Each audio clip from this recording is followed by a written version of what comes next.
Wow. Okay. I started this video, I was talking for like 10 minutes or something, and it wasn't recording. So I think Windows Update got in the middle of it and like deactivated my camera or something. I'm not sure what was happening. Anyway, I was going on this huge rant about what it means to analyze art for me and why I'm interested in it. And I suppose I'll go back to that topic because I think it's the topic I'm feeling like talking about today. I think that art analysis has something to do, for me, with finding meaning in games in this aspect, in its games here as the form of art that I'm focusing on, and finding meaning. I guess I was also going on this little rant about adventure gaming. I think that in the 90s, I suppose. Okay, I don't want to repeat the same rant I just went through now for 10 minutes. Let's see if we can just think of something new. So, okay. Yeah, adventure gaming, why not? It's good enough. Conker's Bad Fur Day is sort of like an adventure game, and it's sort of from an era when adventure games were popular enough, I think, that you could make a big mainstream game like Conker's Bad Fur Day or like other games from its era. I mean, maybe mainstream is a big word to use, but I think, it's big budget enough, I think. For me, everything I can see from the documentation looking online is that it was a big game, that it had a big booth at the game events, conferences, and so on. So anyway, I think it was a big game, as big as any like other platformer at the time. And I think that's the issue, that platforming, 3D platforming, Nintendo type 3D platforming, I guess specifically is my interest, became such a focus of like adventure game style dynamics where you have a lot of different characters you can talk to. There's a lot of disparate little worlds that connect with one another, and there's a very tightly knit kind of world that still feels extremely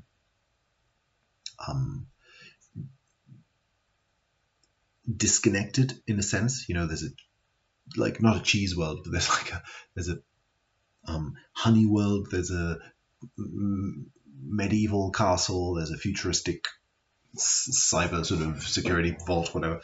It has that aspect that we associate with adventure games or platformers. I'm not sure what I'm saying with all this video, but I think I need to make a video, because otherwise, when I feel like I don't want to make a video, that's when I should make it. That's just a feeling I have. I think I shouldn't,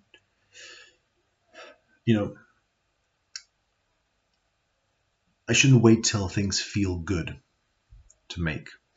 In fact, often I found it's the inverse. If it feels really good to make video, it usually feels like I have too many things in my head, and that's why it feels so good. There's too much like excitement. I need to feel a little bad about it before I can start speaking. There needs to be that bad feeling a little bit. Not for everyone, but for me. And okay, so that was a weird way of introducing the video, because I'm trying to sort of say things I already said before for 10 minutes. But it's okay. We can go with this. So adventure games have this aspect to them where there's a lot of different things going on, basically.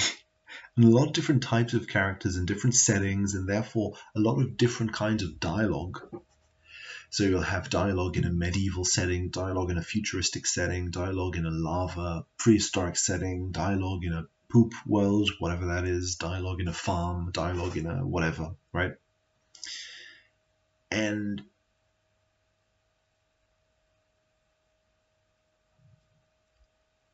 if you're trying to connect the dots between these things and find some coherent meaning to it, which I think there is, I really do think there is a coherent meaning, in as much as there is a coherent meaning in art, I think. I guess that would be the thing I want to say. That art has a coherent meaning. Good art. I think good art is judged by the subject. So whatever the subject finds to be beautiful, it finds also to be meaningful. That's my experience, at least, of course, of art.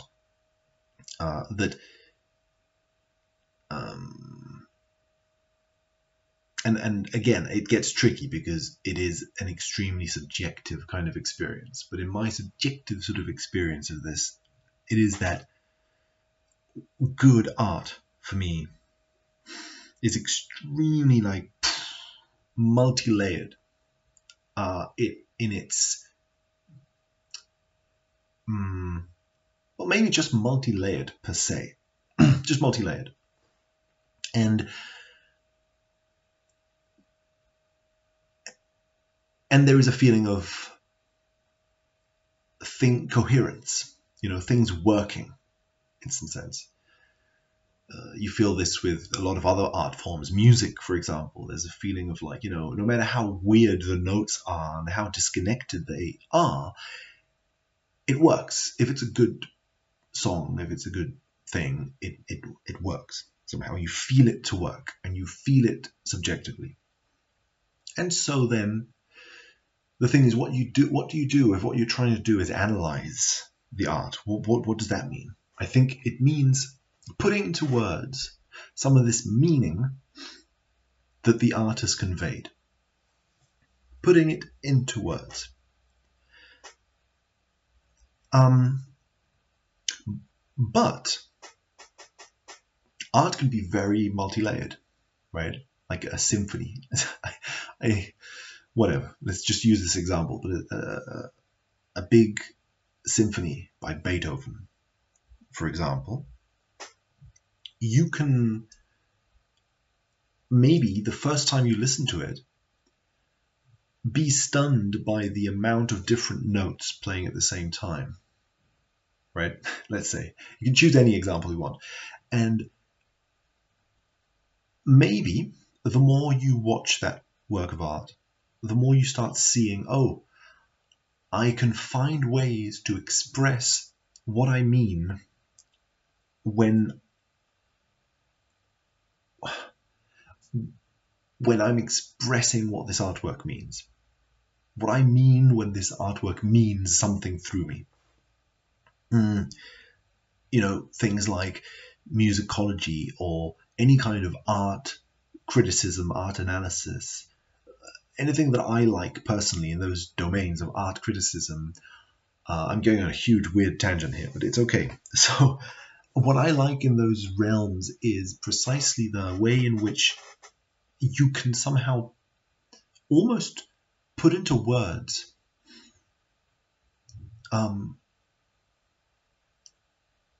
in an artistic sort of way. Even like art analysis is like its own form of art. It's like art based on art or something, and you can sort of express a different perspective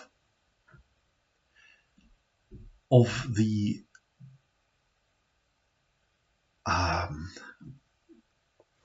art, of the meaning. I don't know. I'm getting lost in words. So putting into words what you feel when you perceive art and the beauty that you perceive, I think, is the important thing. It's putting into words something that when you first see it, you just get this sense of like, wow, there's a lot of different pieces. I'm not sure quite how they connect. But they connect somehow because I felt it to be a coherent work of art that works, that means something. It is coherent. Nothing has left me feeling like that didn't that didn't fit into the whole narrative. That was kind of out of place. Nothing feels too out of place. At least there's a big feeling of, oh yeah, this is a good work. It works. And to do this, you don't necessarily need to be very coherent yourself. But coherent, I mean very, let's say coherent, whatever. You can use that word. By coherent, I mean more like structured or meaningful. You can just sort of try and put into different words what you're seeing. Okay, why? Well, let's try to do that. Let's just stop talking about this for a second. So Conker's Bad Fur Day has got this big structure going on, I feel, whereby you enter into the main world, Windy, and you meet these bee people. There's the beehive people. There's a feud between them. There's a feud between the queen and the mafia bosses. And they're having this big beehive meeting between the mafia and the king. And that's like the beginning of Windy, right? That's like our introduction into this world. This introduction leads us then, well, see, that's sort of the problem. If I start saying, oh, this leads to this, which leads to this, I will be depicting a linear path through this game. Now, there is indeed a linear path through this game to a certain extent. There is a non-linear way of playing the game. I think you can access different areas first or afterwards. You can sort of choose how to play the Windy section, at least. As far as I can see, it's not entirely linear. But if you were to describe what happens in the game, you could feel that you have to do it in this linear way. Like this happens, then Conker goes to the Pooh world, and then he goes to the Ooga Booga world, and then he comes back, and so on. And yeah, he comes back from the Ooga Booga world, and pretty much it's pretty linear since then. You go to the zombie place, you go to the war place, you go to the heist, and the game ends. So vroom, that's kind of a big linear section. Ooga Booga is kind of linear, I think. There's not that much variety, and you sort of go to places as they are arranged for you. Pre-Ooga Booga, so pre-defeating the Great Mighty Pooh, which is sort of the place I want to end at. The Great Mighty Pooh is like the place I want to sort of focus on as a big vortex that we're focusing on as an entry way into a different part of the game. I think pre-Great Mighty Pooh is what I would consider to be Windy in my mind. So after the gargoyle, before the Great Mighty Pooh, all of that. Okay? And it's as if there is something about that part of the story that is absolutely not easy to describe in a linear fashion. Let alone because, of course, our goal here isn't really to describe the game in a linear way. If I wanted to do that, I could just write a novelized version of Conker's Bad Fur Day. Make it into a novel, make it into a story that depicts the events of the game. You could play the game, or you could watch some gameplay footage of the game, right? You don't want necessarily just a depiction of the game as it goes on. Why not? Because a depiction of the game in linear terms is not really, it doesn't 100% get at the meaning of the game, I think. I think the part of the meaning of this game is sort of structural. It's happening in the pieces that are falling from this place and from this other place in the game. There's a lot of different pieces that are falling together and they're connecting in different ways. images. There are images that connect to other images. There are different ways in which the game is making sense and connecting with one another in ways that are not entirely linear. Connections between things happen across boundaries of different places and times.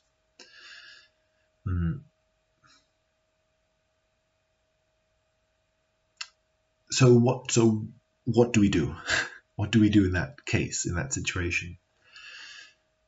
Well, a tendency I suppose I would have is to try and analyze it as if it were like this big dream that you're looking at, and you're trying to see, okay, what are the different parts of the dream that we could look at and pass out and be like, oh, that's an interesting character in this dream. Let's look at him, and let's see what he means in this dream, and try to treat it as a dream analysis, because I think that is a good model for me to look at art of this kind, or to have this particular perspective on art, a perspective that's trying to find a meaning that is non-linear and that is structural to the material components of the game itself, not necessarily to the plot as a linear string, but to the components that form the plot, the very kind of material structure around which some sort of plot is emerging. I think it's almost as if the material structure around which a plot is emerging is the place where a meaning appears that is hidden from the main plot. The main plot is like your kind of going for a walk sort of plot. You're just walking along and everything's fine. But under the surface, something else is happening that is telling something about this story. It is... Anyway, that is our goal. That is our goal here.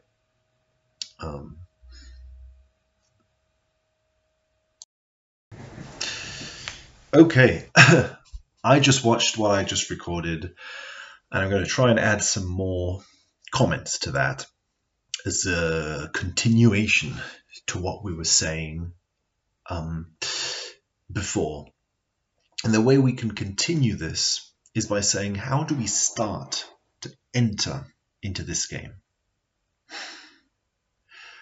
One way that I tend to have recently is to think of Windy as something that's divided into several different sections.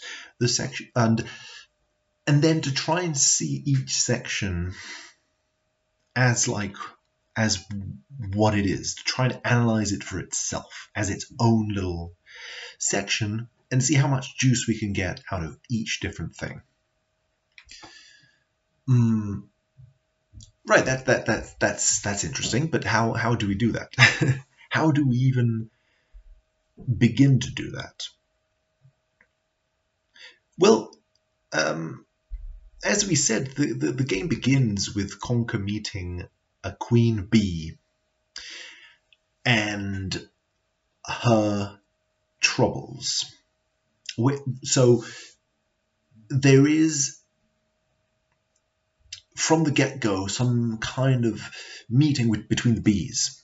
The bees are having some problem with their hive. Okay, that's fine. This hive is important, and it's made of honey. That's a key aspect. Although, to be quite honest, I'm not sure if that's important to the queen bee. I'm not sure if the fact that the hive is made of honey is in any way important to the queen bee. That's something that I'm not entirely sure about.